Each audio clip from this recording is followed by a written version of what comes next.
Geologists can tell a lot about a rock through visual inspection in the field, but quantitative values of its different elemental constituents can be useful for determination of other aspects, including geochemical variations, presence of metals that cannot be seen by the naked eye, and if metals occur in economic quantities.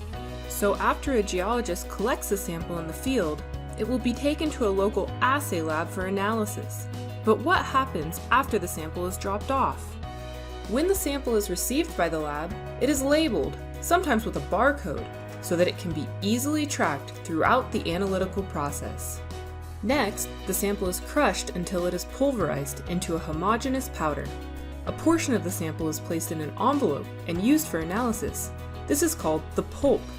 The remainder of the sample is called the reject, and it can be stored in case the geologist needs it for future analysis.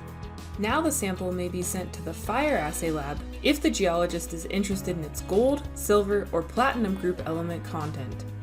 Fire assay, which is a term that comes from the early version of this method developed over hot fires centuries ago, uses a larger sample size than instrumental analysis. This way, a more representative measurement of the gold content can be determined. For fire assay, 30 to 50 grams of the sample pulp is combined with a mixture of other ingredients, called a flux, into a non-reactive ceramic container called a crucible. The composition may change depending on the sample, but it generally always includes lead oxide, called litharge. The crucible is then placed into a furnace, where a chemical reaction takes place. The lead melts to form small droplets. The droplets attract the precious metals, which are also molten, and the metals sink to the bottom of the crucible.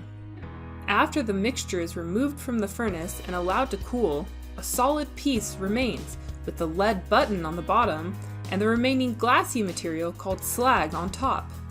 The lead button is separated from the slag and then undergoes further refinement called cupellation. During cupellation, the lead button is placed into a porous ceramic container called a cupel. The cupel is again heated, but this time in an oxidizing environment, so that as the lead button melts, the lead oxidizes and is soaked into the porous cupel, whereas the precious metals, which do not like to combine with other elements, remain behind as a small bead. Upon cooling, the bead can be weighed to determine its gold content, or it can undergo instrumental analysis to determine variations in precious metal content. We'll talk about a couple of these analyses in our next video. For examples of how Origin uses geochemistry at our different projects, check out originroyalties.com.